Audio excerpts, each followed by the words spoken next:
동산의 선지가 타인에게 있지 않느니라. 법의 중흥을 오직 내가 너에게 주니 나의 돈은 동이에 있다. 동이는 이제 우리 신랑 동이에 있다라고 이렇게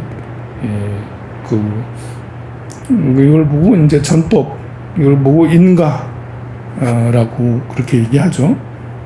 그리고 902년도에 이제 이 동거산의 도홍스님이 입적을 하시고 그 후에 중국 전역을 돌아다니면서 순례를 했다라고 그래요.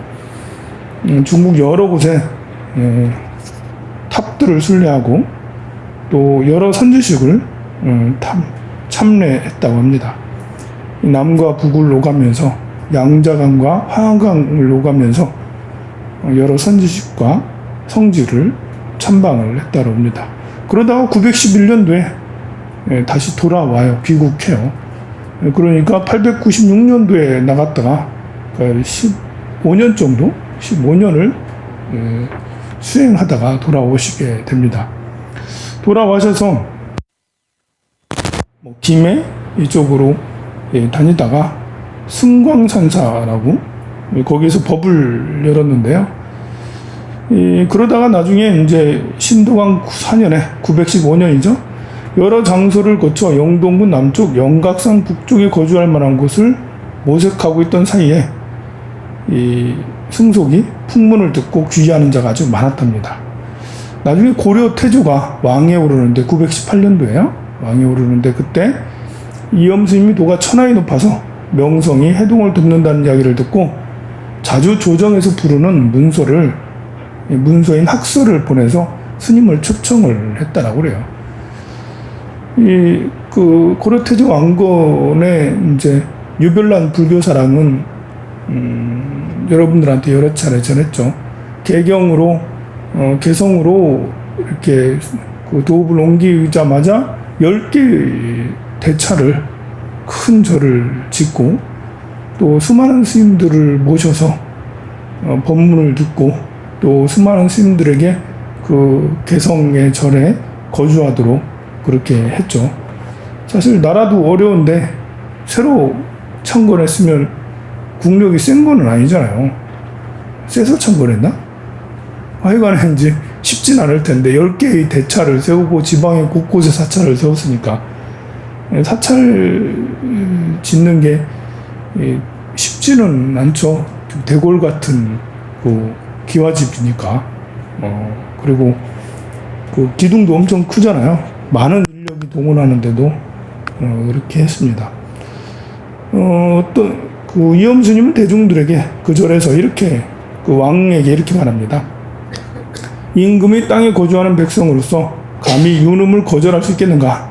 만약 조정과 하늘을 따르는 자로서 모름지기 나에게 의견을 물어 부족함을 입었으니 나는 장차 도성으로 가련다 라고 해서 왕을 찾아가게 됩니다. 그래서 이 사나원이라고 해서 당시에 사나원은 굉장히 유명했는가 봐요. 개성에서 유명한 절이었는가 봐요. 크게 사찰을 지었는가 봐요. 거기에서 설법을 하게 되는데 그 설법을 한참 하고 또 밤에도 왕이 직접 찾아가가지고 문을 두드리면서 법문을 또 따로 별청을 했다고 그래요. 뭐라고 청하면서 제자가 공경하는 마음으로 왕이 스스로 그렇게 해주고요. 제자가 공경하는 마음으로 자비로운 용안을 대하고 바로 평소에 품은 회한을 토로하겠습니다. 지금은 나라의 적들이 점점 세상을 어지럽히고 이웃 나라들이 대항해 번갈아가며 침략하여 마치 초나라와 하나라가 서로 대립한 것과 같아 자웅이 결정나지 않는 지 3년이 되었습니다. 그러니까 아직 통일이 안 됐던데요. 918년도는 왕위로 즉위는 했지만 아직 견훤이 살아있을 때고 아직 신라가 투항하지 않았던 때거든요. 그러니 계속 전쟁 중이었던 것입니다. 항상 두 가지 재앙에 대비해요. 비록 잘 끊어내고 있으나 점점 서로 살상함이 심해지고 있습니다. 과인은 일찍이 부처님의 교유를 받았으므로 은밀히 자비심을 바라 적을 사랑하는 허물을 남겨 몸을 위태롭게 하는 재앙에 이를까 두렵습니다. 스님께서는 만리를 사용하지 말고 오셔서 사만을 교화하시어 자선과 강토를 구제하시고 좋은 말씀을 해주시길 기다리겠습니다. 이렇게 이제 정치인으로서 이런 스님들, 불사를 많이 하고 큰 스님들을 많이 참박하는 것은 굉장히 이렇게 정치를 잘한다라고 봐야죠. 왜냐하면 종교라는 것은 평화주의잖아요. 그리고 종교라는 것은 사람들의 생각을 순화시키고 생각을 하나로 모으는 게 있어요. 그래서 일찍이 옛 로마도 기독교를 공인하면서 국교로 삼으면서 로마의 번영을 위해서 국교로 삼았는데 그렇게 되지는 않았지만 로마가 오래가진 않았지만 그런 이유로 왕들이 기독교를 공인했고, 그리고 우리 동양에서도 불교가 번성했던 것은 왕들이 나라를 잘 다스리고 독재를 열심히 하기 위해서 나쁘게 얘기하면 국민들을 잘 순화시켜서 내 말 잘 듣게 하기 위해서 그렇게 한 거고, 좋게 얘기하면 국민들의 인문학 수준을 좀 높여서 이렇게 착한 사람, 마음이 편안하고 행복하게 해주기 위해서 하는 거죠. 왕이 행복하게 해주는 것에는 한계가 있어서 그런지 절을 만들고 스님들을 통해서 이제 국민들을 행복하게 하려 했던 왕건의 그런 마음이 여기에 들어있는 것 같습니다. 이엄스님이 여기에 대답하기를, 대저 도는 마음이 있는 것이지 일에 있지 않으며 법은 자기를 말미암는 것이며 타인을 말미암는 것이 아닙니다. 또한 제왕과 필부는 수행하는 바가 각각 다르니 비록 군대를 행하나 또한 많은 백성을 불쌍히 여깁니다.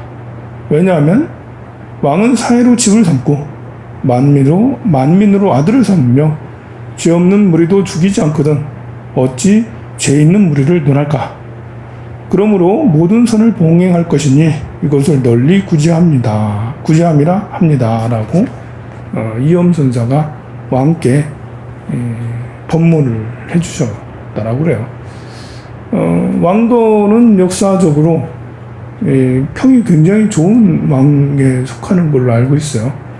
태조 이성계는 평이 좋긴 하지만 이렇게 선비들에게 많이 밀려서 본인이 일찍 왕위를 내려놓는데 본인의 의사로 내려오는 건지 선비들이 내려오라고 한 건지 아니면 아들이 내려간 건지 그렇습니다. 근데 왕건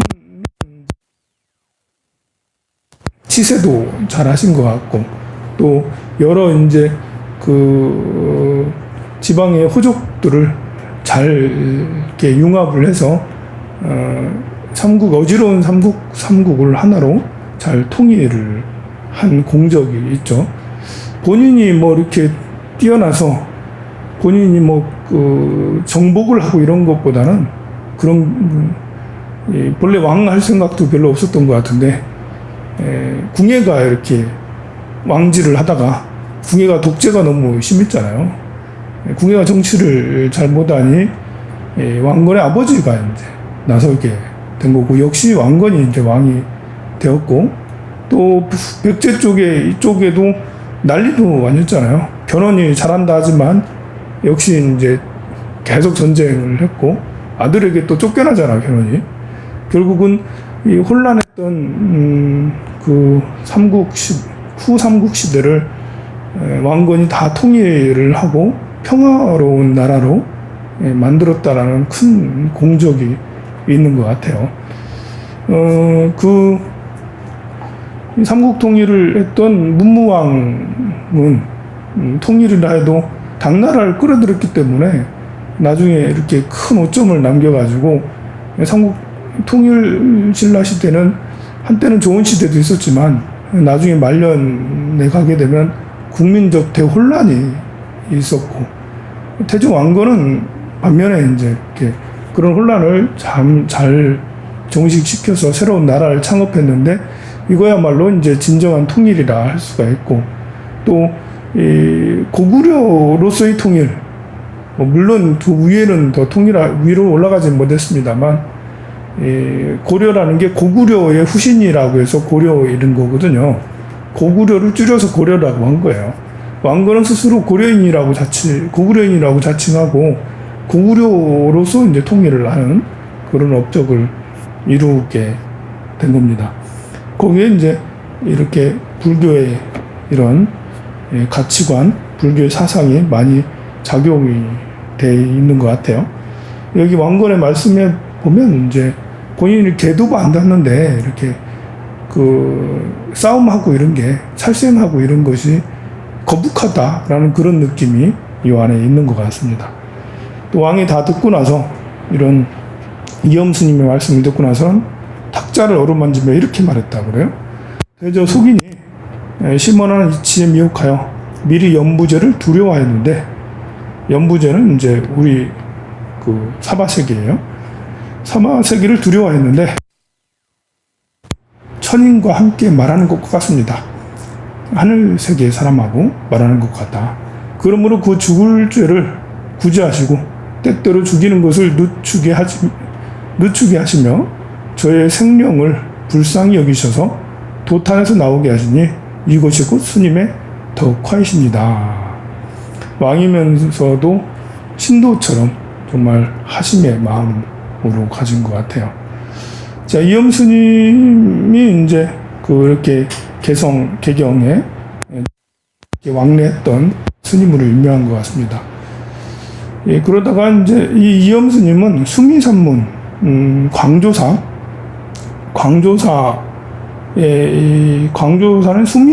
구산수문 중에 수미산문에 해당이 돼요.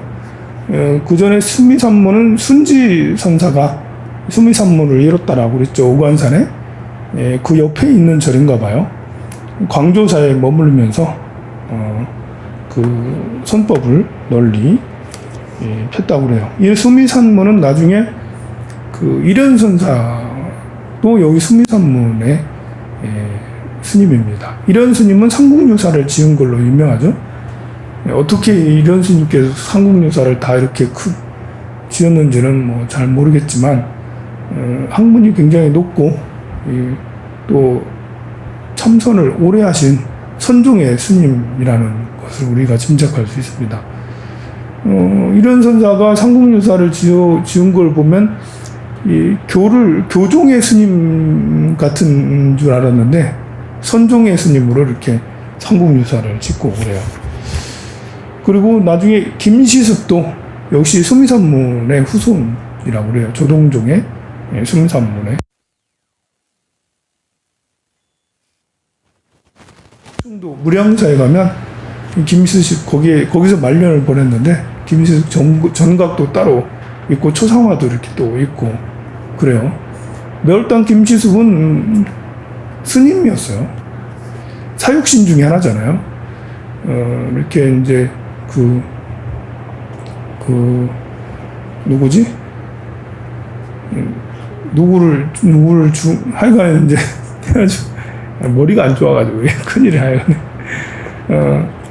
그 나라에서 이제 잘못해서 그것이 매월당 김시습 어렸을 때부터 굉장히 천재였는데 천재 5살 머리 이런 때 7살 이런 때 워낙 머리가 좋아서 그 소문이 세종대왕한테 가가지고 세종대왕에까지 이르러서 세종대왕이 불러가지고 뭘 문답을 주고받았는데 너무 영특하고 잘해서 세종대왕이 큰 선물을 주고 그랬다 할 정도로 굉장한 천재였는데 나중에 이제 그 세조가 단종을 폐위시키고 그러면서 그것이 붕괴해서 그것은 정말 잘못된 거다 라고 해서 벼슬에 나가지 않겠다 하더니 출가해서 스님이 돼요. 스님이 되는데 스님이 되고 나서도 워낙 그 유명했던 선비여서 여러 이제 그 지식인들하고 항상 교류를 계속 해왔습니다. 기름사에도 가면 김시습 그 유적이 좀 남아 있어요. 이런 스님이 계셨기 때문에 그래도 조선 초기에 세종대왕도 이렇게 불교를 많이 역불 정책을 많이 썼지만 유명한 분들이 있어서 그나마 불교가 유지했던 것 같고 그렇습니다. 이 이엄 스님이 나중에 열반 드실 때, 나이가 많이 드셨을 때 왕한테 좀 나이가 좀 많이 먹었으니까 좀 지방에 가서 있겠다라고 그랬더니 왕건이 나중에 그 절을 하나 어디쯤에 절을 하나 지어주고 스님은 그걸로 이제 가셨다가 나중에 열반에 드십니다. 한밤중에 936년 한밤중에 법당에서 입적을 했다네요. 비록 나이는 많지 않아요. 67세로 입적을 했다라고 그래요. 자주 뭐 그런 생각 하는데 나도 법당에 나중에 죽으면 법당에서 죽어야지 나무아미타불 이러면서 나무아미타불 이러면서 죽을 때 마지막 남기는 말이 나무아미타불 이러면서 꼴깍 좌선난 상태에서 있잖아요. 실제로 그렇게 돌아가시더라고요. 이렇게 영상으로 남아 있어요. 스님이 법회하시다가 법문을 한참 하시더니 이렇게 가만히 있다가 갑자기 목이 턱 떨어지시더라고. 몸은 이제 가부좌한 상태, 좌탈 인망이라 가지고. 나도 그런 걸 꿈꿔요. 나무아미타불 꼴깍 이렇게. 그거 얼마나 좋겠어요. 성불하십시오.